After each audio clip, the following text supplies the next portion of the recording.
সেই প্রতিবেদনের একটা অধ্যায় আছে, ওই অধ্যায়ের শিরোনাম হলো শরীর আমার, সিদ্ধান্ত আমার। আমার শরীর যেখানে মন চায়, যেভাবে মন চায় আমি চালাবো, এতে কারো কিছু বলার অধিকার নাই, এটা বলেছিল।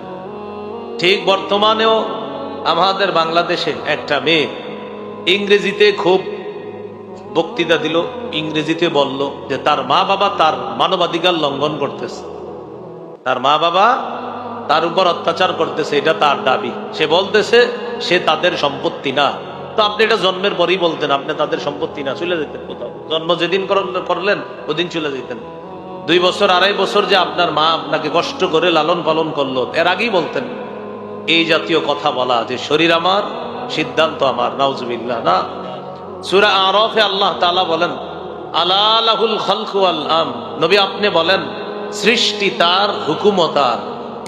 বলেন তো আমি আপনি কার? আমাদের শরীরটা কার? সৃষ্টি কার? অতএব সিদ্ধান্ত কার? সৃষ্টি যার, হুকুম তার। আমরা কার? নারীরা কার? পুরুষরা কার? হুকুম চলবে কার? আল্লাহ। সূরা আনআমের 120 নম্বর আয়াতে আল্লাহ আদেশ করেছেন ওয়াদারু যাহিরাল ইসমি ওয়া বাতিনাহ, তোমরা ছেড়ে দাও প্রকাশ্য গুনাহ, গোপন গুনাহ। পাপ মৌলিকভাবে 2 প্রকার। 1 নম্বর তারকুল মা'মুর, পালনীয় বিষয়গুলা বর্জন করা। 2 নম্বর ফি'লুল মাহজুর, নিষিদ্ধ বিষয়গুলা করা। পাপ মৌলিকভাবে 2 প্রকার। আল্লাহর আদেশগুলা ছাড়া আল্লাহর নিষেধগুলা করা। আল্লাহর আদেশগুলা ছেড়ে দেওয়া পাপ, নিষেধগুলা করা পাপ। এ হলো পাপ মৌলিকভাবে 2 প্রকার। আল্লাহর আদেশ যেমন ওয়া আকিমুস সালাতা ওয়া আতুজ যাকাহ, সূরা বাকারার 41 নম্বর আয়াতে আল্লাহ বলেন তোমরা নামাজ কায়েম করো, যাকাত দাও। এগুলা আল্লাহর আদেশ। এই আদেশগুলা তরক করা, ছেড়ে দেওয়া, এটা হলো পাপ। সূরা হজের 77 নম্বর আয়াতে আল্লাহ আদেশ করেছেন ইয়া আইয়ুহাল্লাযীনা আমানুর কাউ ওয়াসজুদু ওয়া'বুদু রাব্বাকুম, হে ঈমানদারগণ তোমরা রুকু করো, সিজদা করো, ভালো কাজ করো। এগুলা আল্লাহর আদেশ। রুকু ছেড়ে দেওয়া, রুকু না করা পাপ, সিজদা না করা পাপ, ভালো কাজ না করা পাপ, কারণ এগুলো আল্লাহর আদেশ। এই আদেশ বর্জন করা পাপ। আল্লাহ পাক রব্বুল আলামিনের আদেশ আতিউল্লাহ ওয়া আতিউর রাসূল, তোমরা আল্লাহর আনুগত্য করো, রাসূলের আনুগত্য করো। ওয়া উলিল আমরি মিনকুম, তোমাদের মাঝে যারা দায়িত্বশীল তাদের আনুগত্য করো। এটা আল্লাহর আদেশ। এই আদেশগুলা ছেড়ে দেওয়া পাপ। দায়িত্বশীল ব্যক্তি তারা যেন যোগ্যতার অধিকারী হয় এবং আল্লাহওয়ালা, আল্লাহ ভীরু মানুষ হয়, চেষ্টা জনগণ করতে হবে, অন্যথায় জনগণের জন্য এটা পাপ হবে। সূরা মাঈদার 48, 49, 50 নম্বর আয়াতে আল্লাহর আদেশ আনিহকুম বাইনাহুম বিমা আনজালাল্লাহ, আল্লাহ যা নাজিল করেছেন এই অনুযায়ী ফয়সালা করবা, বিচার করবা, এটা আদেশ। এটার বিপরীত করা পাপ। সূরা নিসার 58 নম্বর আয়াতে আল্লাহ বলেন ইন্নাল্লাহা ইয়া'মুরুকুম আন তুআদ্দুল আমানাতি ইলা আহলিহা, আল্লাহ তোমাদেরকে আমানত যথাযথ জায়গায় পৌঁছে দেওয়ার জন্য আদেশ করেন। এই আদেশ পালন করা হলো উচিত, বিপরীতটা করা হলো পাপ। আমানতের খেয়ানত করা পাপ। তাহলে মূল কথায় চলে আসি, পাপ মৌলিকভাবে 2 প্রকার। আল্লাহর আদেশগুলা ছেড়ে দেওয়া পাপ। 2 নাম্বার আল্লাহর নিষেধগুলা করা পাপ। আল্লাহর নিষেধ যেমন সূরা আলী ইমরানের 131 নম্বর আয়াতে আল্লাহ বলেন ইয়া আইয়ুহাল্লাযীনা আমানু লা তা'কুলুর রিবা আদআফাম মুদাআফা, হে ঈমানদারগণ তোমরা বহুগুণে বৃদ্ধি করে সুদ খেও না, চক্রাকারে বৃদ্ধি করে সুদ খেও না। সুদ খাওয়া নিষেধ কার? এখন এই নিষেধটা করা পাপ। আল্লাহর আদেশগুলা ছাড়া পাপ, আল্লাহর নিষেধগুলা করা পাপ। আল্লাহ সুদ খাইতে নিষেধ করেছেন, এখন কেউ সুদ খাইবে, এটা পাপ। নিষিদ্ধ যেই পাপগুলা এগুলো আবার মৌলিকভাবে 4 প্রকার। মনে থাকবে, নিষিদ্ধ পাপ মৌলিকভাবে কয় প্রকার? 1 নম্বর আদ-দুনুবুল মালাকিয়া, এমন পাপ যেই কর্মের সম্পর্ক মূলত রবের সাথে, কিন্তু এটা মাখলুক নিজের মধ্যে দাবি করা পাপ। যেমন ফেরাউন বলেছে আনা রব্বুকুমুল আলা, আমি তোমাদের সবচাইতে সম্মানিত বড় রব বলি, নাউজুবিল্লাহ। সবচাইতে সম্মানিত রব বলে দাবি করলো ফেরাউন নিজেকে। রব কে? তাহলে রবের সাথে সম্পর্কিত কোন সিফাত মাখলুক দাবি করা এটা নিষেধ, এটা পাপ। রব রুবুবিয়ত, লালন পালন করার এটা যোগ্যতা আল্লাহর, এটা মানুষ দাবি করা পাপ। অহংকার আল্লাহর চাদর, এই চাদর নিয়ে টানাটানি করা পাপ। মানুষ অহংকার করা পাপ। অহংকার আল্লাহর চাদর, এটা মানুষ টানাটানি করা পাপ। তাহলে 1 নাম্বার নিষিদ্ধ পাপ, 1 নাম্বার আল্লাহর সাথে সম্পর্কিত কোন সিফাত মাখলুক নিজের মধ্যে দাবি করা এটা নিষেধ, এটা পাপ। 2 নাম্বার আজ-জুনুবুশ শায়তানিয়া, শয়তানের সাথে সম্পর্কিত কিছু পাপ, এগুলা মানুষ নিজের মধ্যে আনা। শয়তানের সব কাজই তো শয়তানি, কিন্তু মানুষ যদি এটা করে এটা পাপ। যেমন হাসাদ, হিংসা করা। সর্বপ্রথম হিংসা করেছে যে, তার নাম হলো ইবলিস। রাসূলুল্লাহ সাল্লাল্লাহু আলাইহি সাল্লাম বলেন ইয়াকুমুল হাসাদ, তোমরা হিংসা থেকে বাঁচো। ফাইন্নাল হাসাদা ইয়াকুলুল হাসানাত কামা তাকুলুন নারুল হাতাব। হিংসা এমন একটা ভয়ঙ্কর অপরাধ, আগুন যেমন লাকড়ি কাঠ জ্বালিয়ে পুড়িয়ে শেষ করে দেয়, হিংসা নেক আমলগুলাকে শেষ করে দেয়, নাউজুবিল্লাহ। তাহলে এটা নিষিদ্ধ, নিষিদ্ধ পাপ 1 নাম্বার। রবের সাথে সম্পর্কিত সিফাত মাখলুক দাবি করা পাপ। 2 নাম্বার ইবলিসের কোন বৈশিষ্ট্য মাখলুকের মধ্যে আনা, এটা পাপ। 3 নাম্বার আজ-জুনুবুস সাবউইয়া, জুলুম করা, নির্যাতন করা, দুর্বলের উপর আক্রমণ করা, দখলদারি করা, চাঁদাবাজি করা, এগুলা পাপ, এগুলা নিষেধ। জুলুম এটা ভয়ঙ্কর এক অপরাধের নাম। রাসূলুল্লাহ সাল্লাল্লাহু আলাইহি সাল্লাম বলেন ইন্নাল্লাহা লা ইউমলি লিয-যালিম, আল্লাহ জালেমকে সুযোগ দেয়, ঢিল দেয়। হাত্তা ইযা আখাযাহু, যখন ধরে ফেলেলাম, ইউফলিতহু, তখন আর আল্লাহ তাকে ছাড় দেয় না। এইজন্য আল্লাহ তাআলা বলেন, আল্লাহ পাক রব্বুল আলামিন জালেমদের সম্পর্কে অনবহিত নন, তিনি সব জানেন। ওয়ালা তাহসাবান্নাল্লাহা গাফিলান আম্মা ইয়ামালুজ জালিমুন, নবী আপনি জালেমদের ব্যাপারে আল্লাহকে অনবহিত মনে করবেন না, যে আল্লাহ কি দেখতেছেন, আল্লাহ সব জানে। ইন্নামা ইউআখিরুহুম, আল্লাহ তাদেরকে সুযোগ দেয়, আল্লাহ তাদেরকে সুযোগ দিচ্ছে জালেমদেরকে। এই জন্য জুলুম করা, দখলদারি করা, এগুলা পাপ, এগুলা অন্যায়, এগুলা নিষিদ্ধ পাপ। 4 নাম্বার আজ-জুনুবুল বাহিমিয়া, পশু সুলভ কোন আচরণ মানুষের মধ্যে আনা, এগুলা পাপ। যেমন কুকুর রাস্তার মধ্যে একটা অপরাধ করে ফেলে সবার সামনে, তো কুকুরের এই স্বভাবটা মানুষের মধ্যে আনা, এটা ভয়ঙ্কর অপরাধ। এটা হলো ব্যভিচার, জিনা। কিন্তু আমাদের দেশে মানুষকে হাইওয়ান, জানোয়ারের মতো বানানোর চেষ্টা একদল অজ্ঞ মহিলা করেছে, যারা ইসলাম সম্পর্কে অজ্ঞ। তারা একটা প্রতিবেদন তৈরি করেছিল, এই প্রতিবেদনে তাদের একটা দাবি ছিল যৌন কর্মীদেরকে শ্রম অধিকার আইনে শ্রমিকদের মর্যাদা দেওয়া। এর মানে হলো মানুষকে হাইওয়ান, জানোয়ার বানানো। সূরা নূরের 2 নম্বর আয়াতে আল্লাহ বলেন আয-যানিয়াতু আয-যানি ফাজলিদু কুল্লা ওয়াহিদিম মিনহুমা মিআতা জালদা, ব্যভিচারিণী নারী আর ব্যভিচারী পুরুষ যদি অবিবাহিত হয় তাদেরকে 100 বেত্রাঘাত করা হবে, যদি তারা বিবাহিত হয় তাদেরকে পাথর মেরে হত্যা করা হবে। এটা আল্লাহর বিধান। বিপরীতে এই বিধানকে উপেক্ষা করে একদল মানুষ চেয়েছিল এদেশের মানুষকে হাইওয়ান সুলভ এই আচরণ তাদের মধ্যে আনার জন্য। সেই প্রতিবেদনের একটা অধ্যায় আছে, এই অধ্যায়ের শিরোনাম হলো শরীর আমার, সিদ্ধান্ত আমার। আমার শরীর যেখানে মন চায়, যেভাবে মন চায় আমি চালাবো, এতে কারো কিছু বলার অধিকার নাই, এটা বলেছিল। ঠিক বর্তমানেও আমাদের বাংলাদেশে একটা মেয়ে ইংরেজিতে খুব বক্তৃতা দিল, ইংরেজিতে বলল যে তার মা বাবা তার মানবাধিকার লঙ্ঘন করতেছে, তার মা বাবা তার উপর অত্যাচার করতেছে, এটা তার দাবি। সে বলতেছে সে তাদের সম্পত্তি না। তো আপনি এটা জন্মের পরই বলতেন আপনি তাদের সম্পত্তি না, চলে যেতেন কোথাও। জন্ম যেদিন করলেন ওদিন চলে যেতেন। 2 বছর 2.5 বছর যে আপনার মা আপনাকে কষ্ট করে লালন পালন করলো, এর আগেই বলতেন তো এই জাতীয় কথা বলা যে শরীর আমার সিদ্ধান্ত আমার, নাউজুবিল্লাহ, না। সূরা আরাফে আল্লাহ তাআলা বলেন আলা লাহুল খালকু ওয়াল আমর, নবী আপনি বলেন সৃষ্টি তার, হুকুমও তার। বলেন তো আমি আপনি কার? আমাদের শরীরটা কার? সৃষ্টিকার। অতএব সিদ্ধান্ত কার? সৃষ্টি যার, হুকুম তার। আমরা কার? নারীরা কার? পুরুষরা কার? হুকুম চলবে কার?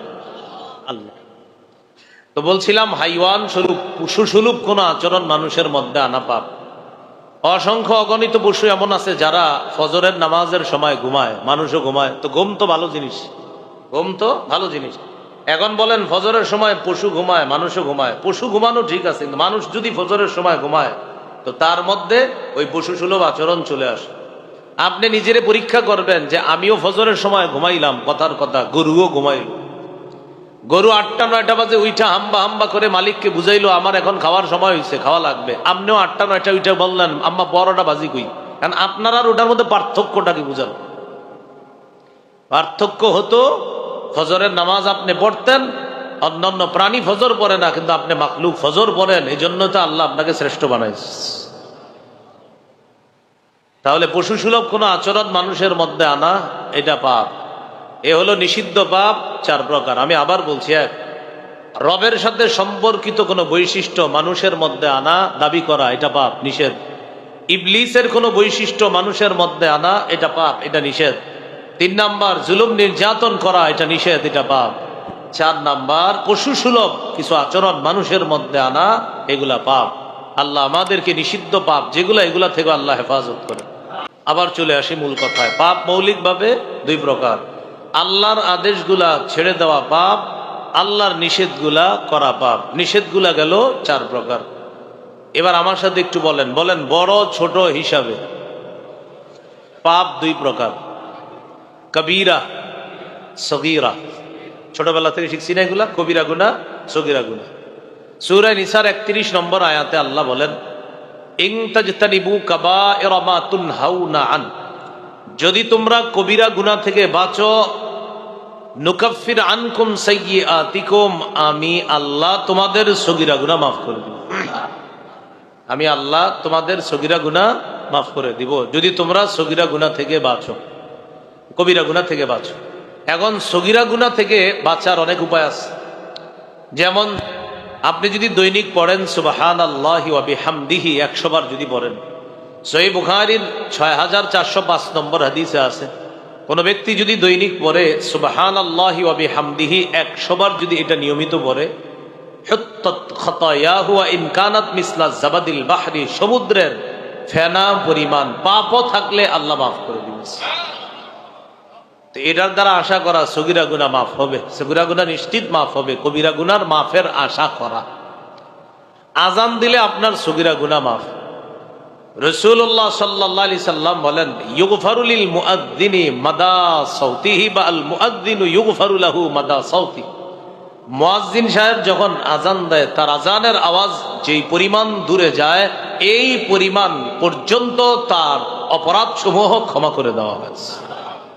ওয়াশহাদু লাহু কুল্লু রাতবিন ওয়া ইয়াবিস, মুয়াজ্জিনের পক্ষে কিয়ামতের ময়দানে যারা মুয়াজ্জিনের আজান শুনছে তারা সাক্ষী দিবে। এমনকি আল্লাহর ভিজা শুষ্ক যত সৃষ্টি আছে, মনে করেন ভিজা সৃষ্টি, শুষ্ক সৃষ্টি আছে, এই ভিজা শুকনা যাদের উপর দিয়ে মুয়াজ্জিনের আজানটা গিয়েছে, তারাও কিয়ামতের ময়দানে মুয়াজ্জিনের পক্ষে আল্লাহর কাছে সাক্ষী দিবে। এজন্য আজান দেওয়া এটা উচিত, এটা সবাই আগ্রহ করে আজান দেওয়া। 12 বছর যদি কেউ টানা আজান দেয়, ওয়াজাবাত লাহুল জান্নাহ, তার জন্য জান্নাত ওয়াজিব হয়ে যাবে। আজান দিলে সগীরা গুনাহ মাফ হবে, এটা নিশ্চিত ইনশাআল্লাহ। কবিরা গুনাহ মাফের আশা করা। 5 ওয়াক্ত নামাজ পড়লে মাঝের যে গুনাহগুলা হয়ে যায়, এগুলো আল্লাহ ক্ষমা করে দেয়। সহিহ বুখারীর বর্ণনা 526 নম্বর হাদিস, এক ব্যক্তি রাসূলুল্লাহ সাল্লাল্লাহু আলাইহি সাল্লামের কাছে আসছে। আসার পর বললেন আমার পাপ হয়ে গেছে, আমি কি করব এখন? ওই মুহূর্তে আল্লাহ তাআলা সূরা হুদের 114 নম্বর আয়াত নাজিল করে দিয়েছে, ওয়া আকিমিস সালাতা তারাফাইন নাহারি ওয়া যুলাফাম মিনাল লাইল, তুমি সালাত কায়েম করো, নামাজ কায়েম করো দিনের 2 প্রান্তে এবং রাতের কিছু অংশ। ইন্নাল হাসানাতি ইউযহিবনাস সাইয়্যাত, নিশ্চয়ই পুণ্যসমূহ পাপকে দূর করে দেয়, মিটায় দেয়। আয়াতে পুণ্য দ্বারা উদ্দেশ্য হলো 1 নাম্বার 5 ওয়াক্ত নামাজ। কেউ যদি দৈনিক 5 ওয়াক্ত সালাত আদায় করে, নামাজ আদায় করে, তার মাঝে যেই পাপগুলা হয়ে যায়, এক নামাজ আর পরবর্তী নামাজ, মাঝের পাপগুলা ওই পরবর্তী নামাজ ওই পাপের জন্য কাফফারা হয়ে যায়, আল্লাহ তার গুনাহগুলা মাফ করে দেয়। এই জন্য 1 ওয়াক্ত নামাজের পর আরেক ওয়াক্ত নামাজে খুব গুরুত্ব দেওয়া, নামাজ যেন ছুটে না যায়। জীবনে সবচেয়ে বেশি যেই কাজটাকে গুরুত্ব দিবেন সেটা হলো নামাজ। পেরেশানিতে পড়ছেন, সর্বপ্রথম কোনো হুজুরও বলবেন না পেরেশানিতে আছেন, কোনো পীর সাহেবকেও বলবেন না, আম্মা আব্বাকেও বলবেন না, সর্বপ্রথম আল্লাহকে বলবেন। ইদা হাজাবাহু আমরুন ফাজা ইলাস সালাহ, নবী কোনো পেরেশানিতে পড়ছে তো সাথে সাথে নামাজে দাঁড়াইতেন। এজন্য আপনি সর্বপ্রথম নামাজ পড়বেন, পড়ার পর এরপরে চিন্তা করবেন পেরেশানিতে আছি, আল্লাহ আমি কি করব। দেখবেন আল্লাহ আপনার মাথায় এমন এমন বুদ্ধি দিয়ে দিবে, যেই বুদ্ধিগুলা পরবর্তী ধাপে ধাপে আপনার পেরেশানি থেকে মুক্তির ব্যবস্থা হয়ে যাবে। কথার কথা, আপনি নামাজের আগে একজনের কাছে আপনার পেরেশানি বলতে চাইছিলেন, কিন্তু নামাজ পড়ার পরে হয়তো আল্লাহ আপনার মাথায় এমন একটা বুদ্ধি দিবে যার কারণে সঠিক ব্যক্তির কাছে আল্লাহ আপনাকে পৌঁছায় দিবে। আল্লাহ বুঝাবে যে তার পরামর্শ নিয়ে চলো, তাহলে তুমি সফল হবা। এরকম এটা কখন হবে? আগে নামাজটা পড়বেন, যে আমি পেরেশানিতে আছি, আগে নামাজ সর্বপ্রথম আল্লাহর সাথে বলে নেন যে আল্লাহ আমার তুই সমস্যা। এই জন্য হাদিস দ্বারা বোঝা যায়, একটা জুতার ফিতা কিনতে যাবেন বাজারে, তো আগে আল্লাহর একটু বলে যান, আল্লাহ আমি এখন জুতার ফিতা কিনতে যাব, আমার এই জুতার ফিতাটা যেন ভালো হয়। ঠিক আল্লাহ আপনাকে ভালো একটা দোকানদারের কাছে পৌঁছায় দিয়েছে। আল্লাহ আমি সুই কিনতে যাব বাজারে, আমার সুইটা যেন ক্ষতিকারক সুই না হয়, এটা যেন ভালো হয় মাবুদ, এই সুই দিয়ে যেন কোনো লোক কষ্ট না পায়। ঠিকই আল্লাহ আপনাকে সঠিক জায়গায় পৌঁছায় দিবে, মানে আগে আল্লাহকে বলে নেন বিষয়টা। আল্লাহ আমাদেরকে কথাগুলা বোঝার তৌফিক দান করে। বলছিলাম সগীরা গুনাহ মাফ হয় অনেক ভাবে, কবিরা গুনাহ মাফের জন্য শর্ত হলো আপনার তওবা করতে। তওবায় যে গুনাহগুলো আপনার মাফ করবে আল্লাহ, একটা হলো আল্লাহর হক আর একটা হলো বান্দার হক। আল্লাহর হকগুলা আল্লাহ মাফ করবে, এর জন্য শর্ত হলো 3টা। বান্দার হক আল্লাহ মাফ করে দিবে, এর জন্য শর্ত হলো আগের 3, আরেকটা হলো 4টা। আল্লাহর হকগুলো আল্লাহ মাফ করে দিবে, এর জন্য শর্ত আছে 3টা। আর বান্দার হক সহ আপনার যদি মাফের দরকার হয় তাহলে শর্ত আগের 3টা, আরেকটা, মোট কয়টা হবে? 4টা। 1 নাম্বার তওবার শর্ত হলো আপনি আল ইকলাউ আনিল মাসিয়া, 1 নাম্বার শর্ত আপনি গুনাহ থেকে ফিরে আসবেন। 2 নাম্বার শর্ত আর নাদামু আলাল মাসিয়া, গুনাহের উপর অনুতপ্ত হওয়া, ছি আমি এটা কি করলাম, এরকম অনুতপ্ত হওয়া। 3 নাম্বার আল আজমু বিল জাজম, দৃঢ় প্রতিজ্ঞা করা আমি ভবিষ্যতে এই গুনাহ আর করব না। এই হলো 3টা। এই 3 শর্ত খাঁটিভাবে যদি পাওয়া যায়, গুনাহ ছেড়ে দিলেন, গুনার উপর অনুতপ্ত হলেন, প্রতিজ্ঞা করলেন আর করবেন না। দেখেন গুনাহ ছেড়ে দিলাম, গুনাহের উপর অনুতপ্ত হলাম, প্রতিজ্ঞা করলাম আর গুনাহ করব না, যদি খাঁটি শর্তগুলা পাওয়া যায় আল্লাহ আপনার তওবা কবুল করবেন। রয়ে গেল আরেকটা, সেটা বান্দার হক।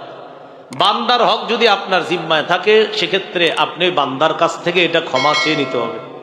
বান্দার কাছে গিয়ে আপনার এটা ক্ষমা চাইতে হবে যে আল্লাহ আমি তো ওই ব্যক্তির কাছে একটু ঋণী আছি, কি করার, তো আর বাস সোজা হিসাব, আপনি তার কাছে যাবেন, আপনি আল্লাহর কাছে দোয়া করবেন যে আল্লাহ আমি তো ওই ভাইয়ের কাছে যাইতেছি, এটা কোনোভাবে মাফ করানো যায় কিনা, অবশ্যই আল্লাহ সহজ করে দিবে। আপনি তার কাছে যাবেন, যাওয়ার পর বলবেন আপনি আমার কাছ থেকে 5,000 টাকা পাইতেন, এইভাবে আপনার টাকাটা আমি নিয়েছিলাম, কিন্তু আপনি বুঝতে পারেন নাই, আমি এখন পরিশোধ করতে চাইতেছি। এটা হলো একটা, পরিশোধ করে দিলেন। আর একটা হলো পরিশোধ করতে পারতেছেন না, বলে নেন যে আমি তো এখন পারতেছি না, আমার কোনোদিন যদি তৌফিক হয় আমি আপনার অবশ্যই টাকাটা দিয়ে দিব। 3, আমি যদি কোনোদিনও দিতে না পারি তাহলে বুঝবেন আমার আসলে সামর্থ্য হয় নাই দেওয়ার, আপনি আমাকে মাফ করে দিন, প্রয়োজনে পায়ে পড়ে যান, কিন্তু তার কাছ থেকে এটা আপনি মাফ নিতে হবে। বান্দার হক তো, এটা আপনি তার কাছ থেকে মাফ নিতে হবে, যেভাবে পারেন তার হকটা আপনি আদায় করে দিতে হবে। এই জন্য জমি জামা খুব সতর্ক থাকবেন, কারো জমির 1 বিঘত পরিমাণ মাটিও যেন আমি আত্মসাৎ না করি, আমার অংশে যেন না আসে, আমি যেন তার হক নষ্টকারী না হই। জিন্দিগিতে একটা কথা মনে রাখবেন, আমি প্রায় সময় বলি, বলেন আমার সাথে যেন মনে থাকে, বলেন জীবনে ঠকে গেলেও বলেন কাউকে ঠকাবো না, মাজলুম হয়ে গেল জালেম হব না। এই 2টা কথা জীবনে মনে রাখবেন। মনে করেন আপনি চলার পথে দেখবেন আপনার একজনে ঠকাই দিছে, বুঝছেন, আপনি মেনে নিলেন, ঠিক আছে আল্লাহ আমারে আসলে এমন করলো, কিন্তু ওরে আপনি ঠকাইতে চান না, আপনি ঠকে গেছেন, মেনে নেন। আপনি মাজলুম হয়েছেন, মেনে নেন, তো আপনি জালেম হবেন না। তাহলে মানে এমন না যে আপনি ইচ্ছা করে ঠকে যাবেন, এমন না, মানে আপনার কেউ জোর করে ঠকায়া দিছে, আপনি আবার তাকে ঠকাইতে যান না। আপনি ঠকে গেলে, আপনি জীবনে যদি ঠকেও যান কাউকে ঠকাবেন না, জীবনে যদি আপনি মাজলুম হয়ে যান কাউকে আপনি জুলুম করবেন না। মনে থাকবেনি কথাগুলো ইনশাআল্লাহ। তাহলে আমাদের জীবনে চলার পথে কখনো যদি কিছু সময় ঠকেও যাই, কাউকে আমরা ঠকাবো না। কিছু সময় যদি মাজলুম হয়েও যাই, আমরা কখনো জালেম হব না। আল্লাহ কথাগুলো মনে রাখার তৌফিক দান করেন। তাহলে প্রিয় ভাইয়ারা, তওবা কবুলের শর্ত মোট কয়টা পেলাম? 4টা। গুনাহ থেকে ফিরে আসা, অনুতপ্ত হওয়া, ভবিষ্যতে আর করবো না, আর 4 বান্দার কোনো হক থেকে থাকলে সেটা আদায় করে দেওয়া। আল্লাহ কথাগুলা মনে রেখে আমল করার তৌফিক দান করেন। আবার প্রথম কথায় চলে যাই। পাপ মৌলিকভাবে 2 প্রকার। 1 নাম্বার আদেশগুলা ছেড়ে দেওয়া, 2 নাম্বার নিষেধগুলা করা পাপ। এটা কোত্থেকে আসলাম? সূরা আনামের 120 নম্বর আয়াত, যেখানে আল্লাহ আদেশ করছে ওয়াদারু, তোমরা ছেড়ে দাও, যাহিরাল ইসমি, প্রকাশ্য পাপ, ওয়া বাতিনা, গোপন পাপ। আল্লাহ আমাদের সকলকে প্রকাশ্য গোপন পাপ থেকে বেঁচে থাকার তৌফিক দান করেন। আজকে যেন আমরা প্রকাশ্য আর গোপন গুনাহগুলা ছেড়ে দিতে পারি, আল্লাহ তৌফিক দান করেন।